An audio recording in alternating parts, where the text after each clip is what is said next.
Oi, oi, we are back. Yeah, we never run. We always come back, no matter what. It's more Shaggy. You know, who's this Shakwan guy? Yeah, it's more Shaggy. It's more Shaggy. Oh, it's more Shaggy. It's more Shaggy. It's more Shaggy. Yeah. You know, um, South Africans, we are very resilient uh, people, and I think it stems from probably our past, where we come from, like, the apartheid system and living through that and surviving through that. It wasn't easy, right? And I'll say, look, it was an experience of its own, and probably it was there to teach us something, and something not for the past or for the now, or but mainly for the future. I believe so. I know it was very hectic. It was hard. It wasn't good at all, right? Being treated in a way that it was like selfish, senseless, and uh, inhumane, right? Yeah, I think that's the word I'm looking for, right? So, but look, it had to be done by those who felt like they are entitled. And even now, you still see the progressive format of it, entitlement, right? Even in our own people, entitlement, right? And that's what gets us into situations, unfavorable situation in actual fact. So, yeah, today I'm gonna speak Hong Kong English. I'm sorry to my hoza, my cows and stuff like that. Guys, I'm sorry. Today I'm gonna today if you don't understand me, I'm sorry, but I'll try to fiddle around so that at least you can get a little bit of the sense, of what I'm trying to post and make, people's minds a little bit, informed, right? Yeah, what are we going to talk about today? I think this a very important issue, right?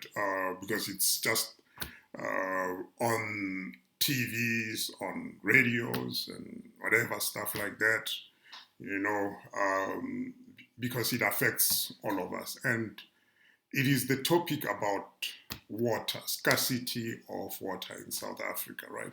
And mainly, I'll focus more, not to say I wouldn't touch base on some other areas, but I'll focus more on, like, we look at, I would say, the Gauteng region, right? And mainly Johannesburg, right?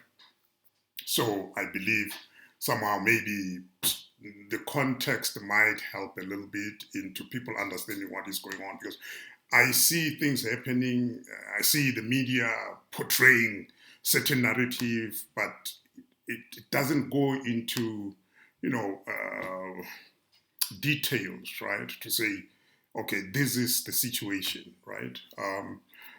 I haven't been following the now right situation as much, but I just see on the news. I know of the early situation, right, what in actual fact resulted into what is happening now, right? Back days, right? I'm not talking now. I'm not in that game anymore as such, right? I used to be there. I used to understand some of the things. I used to do some of the things in terms of water. Worst of all, I failed water. I hated that subject. Water engineering. It was, yeah, couldn't say a bad subject. It was just a lecture. Those people who talk like Hong Kong. And yeah, anyway, we studied from there. What can we say? So, yeah, what is the situation? The situation is that we can see there is water scarcity, people not getting enough water per day. Allowable, I think, normally now probably it's around 50 liters to 100 liters, no matter, depending on the areas where you reside. If you are not paying waters like us, Abuka, might not even get water for the whole week. Yeah, it's a painful ordeal, right? But what can you say? Okay, the starting point, right?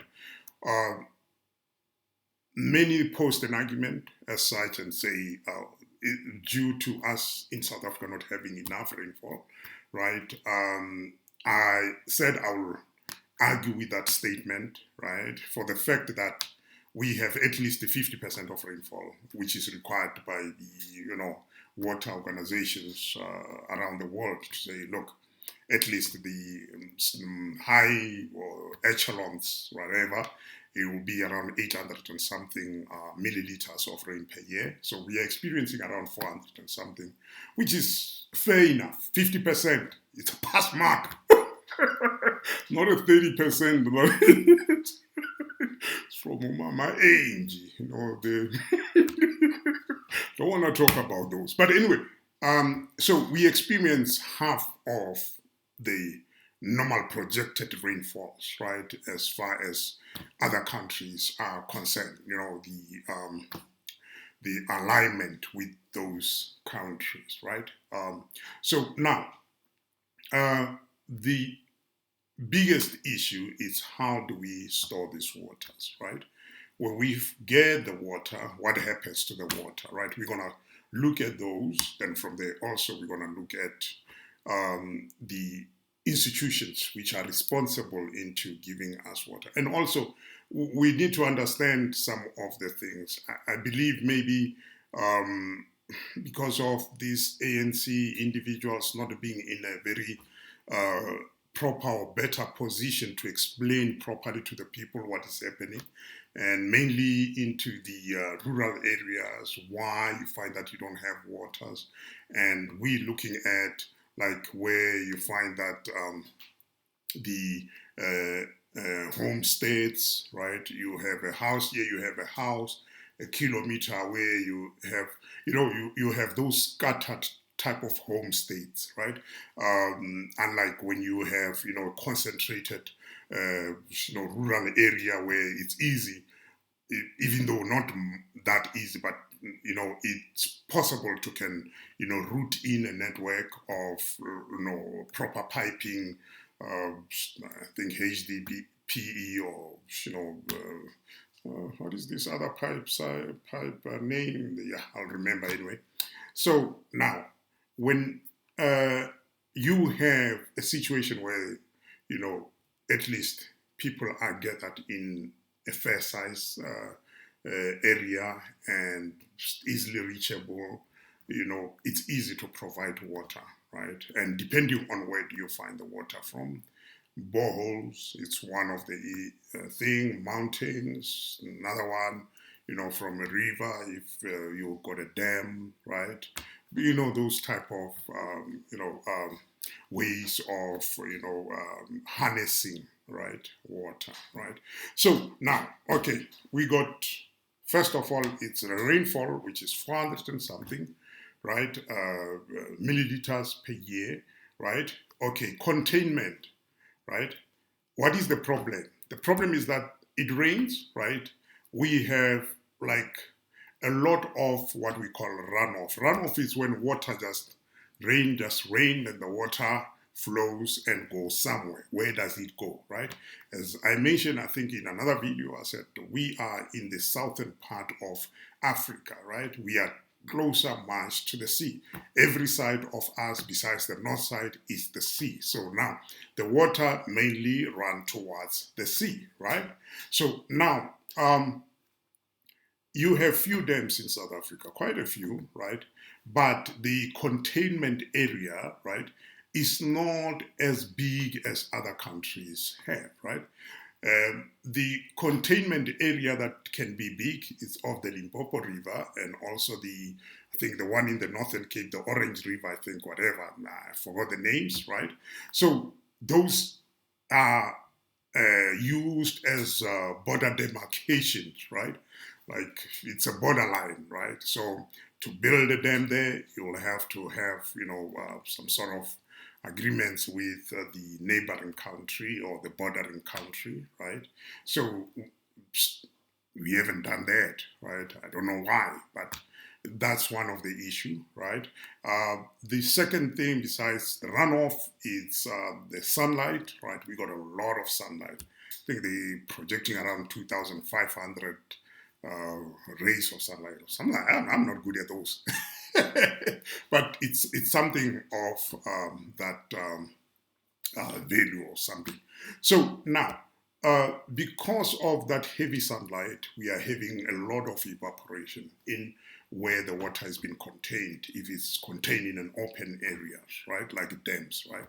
So now, it means to say, in actual fact, as South Africa, we should have been in the forefront of water containment, you know,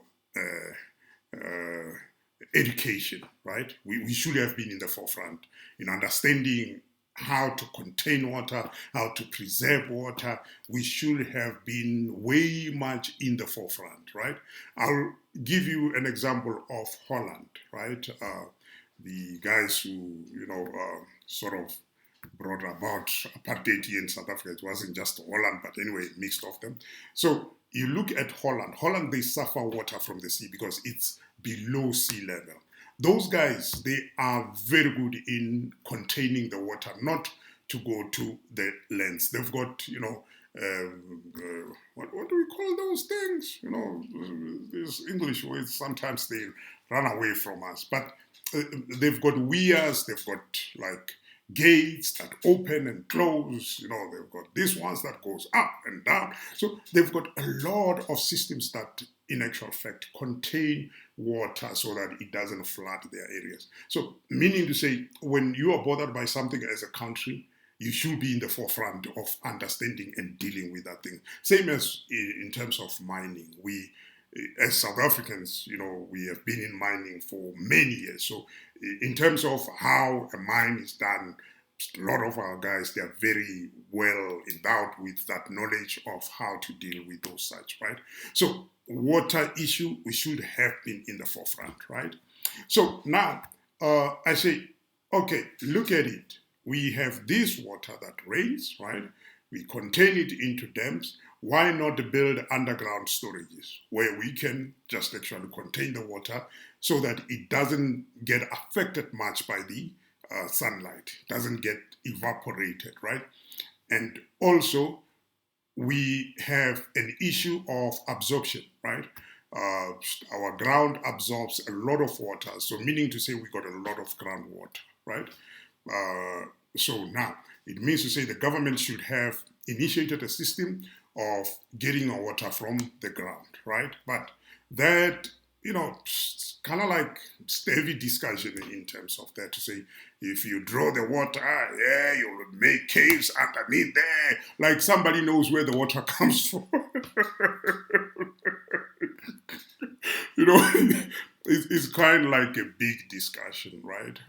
Around, drawing water from the ground. That's why there is a lot of bylaws and stuff like that, policies that stops people from, doing a lot of like boreholes, right? So that are some of the issues that we experience with water, right? And now, what is happening? We got what we call Lesotho Highlands North or something like that, where South Africa is getting water from Lesotho into South Africa, but mainly for the people who are in Bloemfontein, people who are in Johannesburg, Pretoria, Ekurhuleni, Mohali City, right? So now, how does that work? We have this organization called the Rand Water, right? Rand Water purchases water from Lesotho, right? It's a national organization, right? It purchases the water from Lesotho. Lesotho open their, what is that? The floodgates, right? The floodgates and the water flood into South Africa into what we call the Vaal Dam, right? The problem with the Vaal Dam is big, but not big to that extent as far as the population is concerned, right? And remember, these systems were done in the apartheid era, right? And they were never beefed up to accommodate such a population as per now. Yes, there should have been some master plans, right? But probably those master plans, our ANC government, they're not being followed to the latter, right? And that's what resulted into us having a big problem as far as water is concerned, right? So now you have this Rand Water purchasing water. Then this Rand Water, what it does, it sells the waters to different organizations, right? It sells it to what we come to know as Johannesburg Water, it sells to Ekurhuleni, sells some to Pretoria, even though Pretoria, we know it gets some of the waters from the what is there where they fight each other from the northwest, the dam in the northwest. Yeah, I forgot the name, I'll remember anyway. So now, when Rainwater sells the water to Johannesburg Water, they sell a certain amount of water, right? Per year, you are allowed a certain amount of water, not even looking at the population growth and stuff like that, right? You just sold that water, and then you have to make sure that you utilize only that amount of water per year. So if you overdraw, then from there you get cut off, right? They cut you off, Papa. Yeah. So now, what is the problem with the systems, right? You got rainwater systems which are old. Some they're dilapidated. I've been there, I think, a lot of years back. I don't know now, right? I've been in the, I think, Suikerbos pump stations. I've been in the Van der Bijl pump stations. I forgot the name there. I've done some works in there, they've got these big pipes. Some are, I can say 600 diameters, 800 diameters, 1.8, 800 or something like that, right? So we were doing a diversion of other lines, right? So you have to scour a line. I think it took us, it was around 2 weeks to scour a line, right? The line that we had to, reroute and all that stuff. It was quite a little bit of a big job. Not that big, but just a little bit of a big job. So now, because their services or their equipment are old, and worst of all, they were done in those days, or apartheid era days, right? Yes, they were beefed up a little bit over the years, but not as much as needed for them to be beefed up, right? Now, that's one problem, right, of rainwater services, right? Now you got the the J-water. J-water is bad. Sometimes, and I see it, right? I don't know, these JRA, Johannesburg Road agents, right?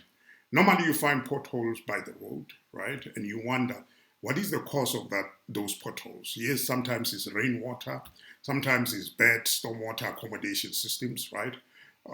But at most, what I've discovered, right, throughout the years, it was that the Johannesburg water lines, they are leaking, right? Why? Because they are old, right? So now when they are leaking, they undermine the structure or the integrity of the foundation of the road, right? And as soon as they undermine that, then you start having potholes, you start having sinkholes, you start having like a lot of stuff, right?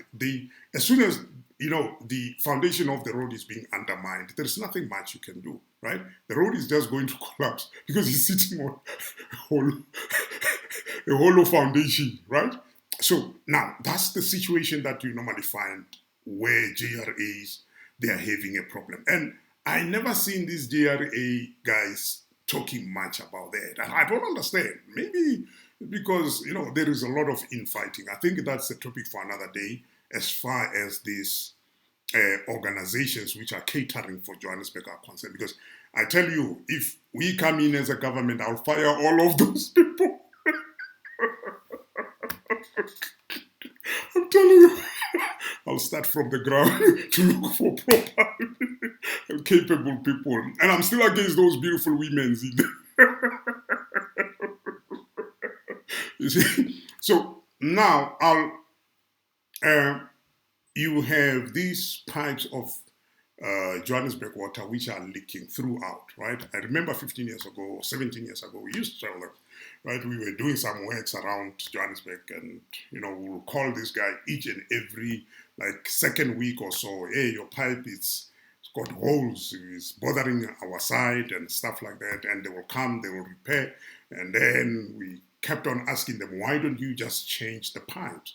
It was an issue of a budget, but at that time, at least there should have been a master plan to say, look, in this year in time, right, we need to change the pipes. So we need this type of a budget to change the pipes, right? Okay.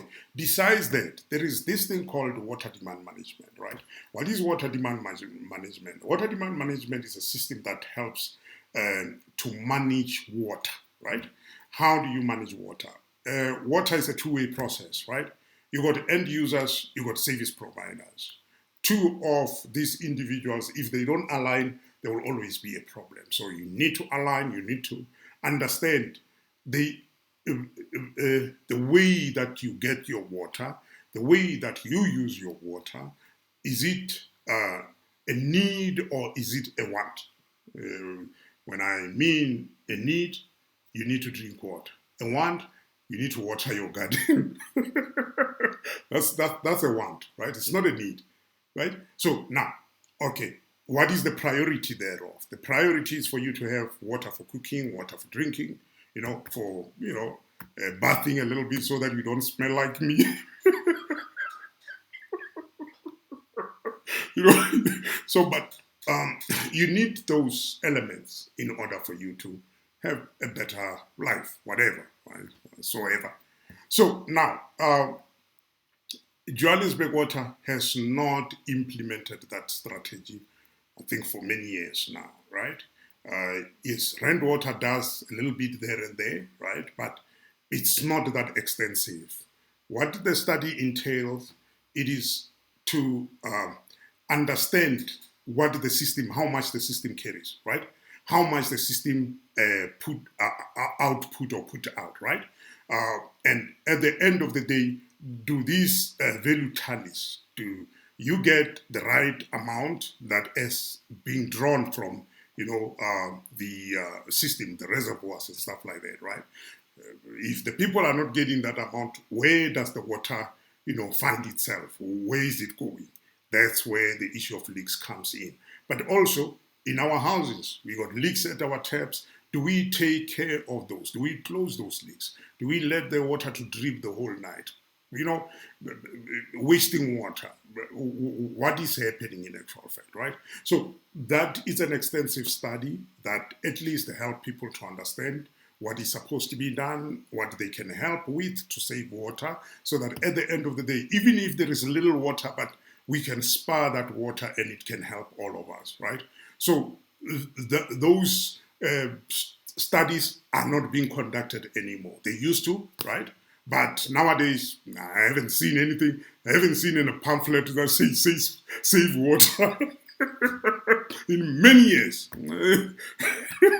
In many years, I haven't seen that, right? So there is a need for that study, water demand. That is what is called a temporary setup, right? To alleviate a little bit of wastages, right? But at the same time helping to beef up the system, right? So that they can have enough monies in a long run and be able to do what to fix their system, be able to do what we call emergency lines and also emergency reservoirs, where if you find that there is a bursting pipe, then they can replace that while people don't suffer, the loss of water or whatsoever. They can still get water, but while they are fixing the line. So there is a lot of things which I believe somehow the problematic aspect lies with Rand Water first, Johannesburg Water second, whoever your provider, your service provider is, where you are getting your water. If it's, you are getting it straight from Rand Water, you are getting it from Ekurhuleni Water or from Pretoria Water, right? Okay, then there is this issue of wastewater treatment works, where all the water that is, we call grey water from the houses, right? it goes to out, it goes to be treated before it's being chucked into the rivers, right? You have a problem with this. I think at that time we had every, I think, five or 25 kilometers, there was one, right? Like for every, at the radius of those kilometer, there was like wastewater treatment works, right? Then from there is a water treatment works. No, they use WWTW, wastewater treatment works, right? And there is WTW, water treatment works, right? So water treatment works is this one as from the rainwater, where they draw the water from the rivers. Then from there they treat that water. Then they make it ready for drinking. Then they sell it to Johannesburg Water. Then Johannesburg Water sells to the end users, which is you in this regards, right? So now, the situation here is that there seems to be a miscommunication between rainwater and Johannesburg Water, right? I just sense that because if there is proper communication between these two organizations, and maybe there is money owed or stuff like that, nobody wants to say anything, right? But if there is proper communication between the two, there won't be any problem whatsoever with water, right?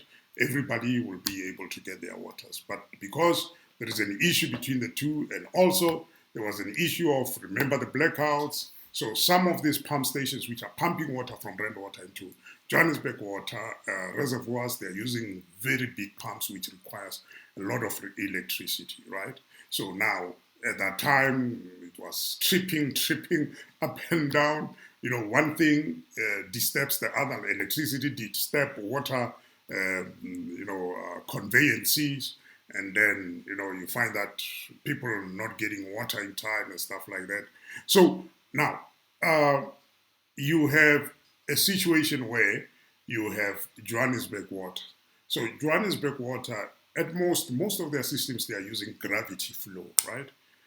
If I might, yeah, some, not all of them, but some of them, they are using gravity flow, meaning to say they put a reservoir on a high area, then from there it flows through gravity. Some of them, yes, they are using pumps. So because you don't have a high hill that much, then from there you have to, get water through pumping, right?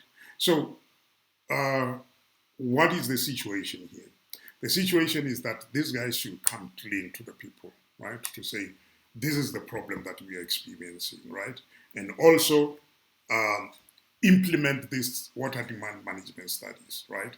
Bring about people who have, knowledge in that study, help people to understand that we need to save water, right? When we have a little bit of water, let's save it rather than, we can just be keeping or wasting water while other people, they don't have water. And then there is this other issue of harvesting water, right? We used to teach about that people can harvest water. You can have like a tank, a water tank, a beko tank, normally. Is that bekos? No. Those are Jojo tanks.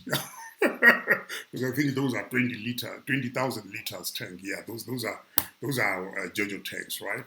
So you can implement that, harvest that for rainwater, because I told you about runoff. So at least to help on that, have a Jojo tank, a small Jojo tank, where you will be watering your plants for your swimming pool. You understand? So people can help in that instances, right? It's not a matter of just letting the government do everything. No. As water demand management requires, is that we all put in a hand, because water is important, guys. Water is life. No matter what, no matter who says what, you can go and buy bottled water. Yeah, you have money, but those who don't have monies, right? It means to say we need to preserve our water, right, and use it, sparingly, right, and at the end of the day, thinking about other people. If you are wasting water, what about another person? I know many of us we are, right? You let your tap run, you go into the shower 20 times. Oh, I want to smell nice. I want to look clean. Like you're going to get a reward on a award. It's a funny aspect. Right. So now, as I say, these organizations need to come clean. They need to implement this water demand management. They need to have a proper plan on, say, the problem with these government entities, there is nobody who's following up, right? They follow up today, then tomorrow, hey, and at the end of the day, in the long run, it becomes a problem to each and every one of us, right? So we need to have, a committee where it holds these guys accountable to say, now we are having a water problem. Why are we having a water problem? Last time it was pothole problem. The next time it was electricity problem. This time it was the big nose guys problem. You understand, guys? We need proper committees, right? That will hold these people into accountability. They need to be accountable for what they are doing, not to just go there and say, no, it's a budget issue. But did you actually, created budgetary, things that shows that this is how much you're going to need, right? And also, when you appoint contractors, do you appoint your, slave queen, or do you appoint somebody who has got knowledge of how to, deal with it, right? So at most, they appoint their slave queens, find things not happening there for people, they don't have water. You wonder what is the problem? It's because we do not have committees that follows up on these issues, right? Government needs to have committees, right? Proper committees of people who are knowledgeable in these things, that when you come and say, we have spent 30 million, you need to make a projection of what you spend that money on, right? But because most of these things, they are politically, engaged and stuff like that, at the end of the day, technicality aspect of it, it's left out. And the technical aspect of it is the most important part, right? Though you might have political landscapes and stuff like that, but technical aspects needs to be followed, right? In order for us to have running services, proper and better services, right? Not tomorrow you hear there is a shortage of archer.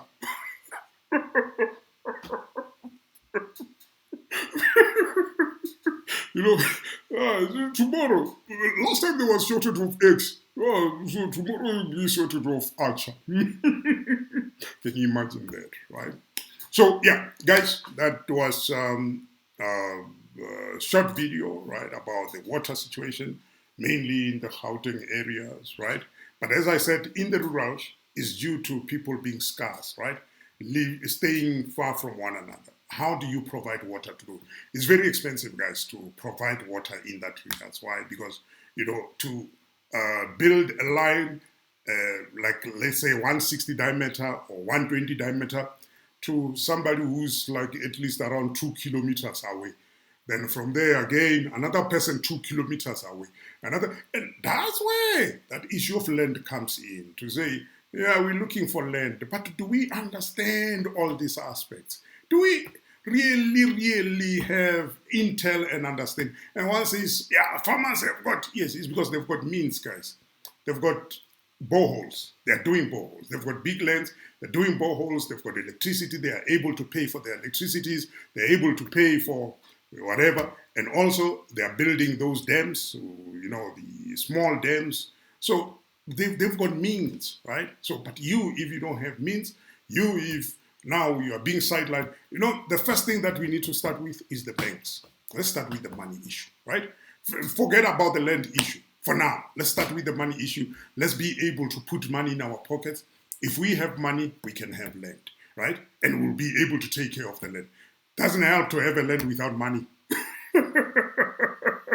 So you'll be like Zimbabwe. You'll be running into the sea because you don't have anywhere to go anyway, right?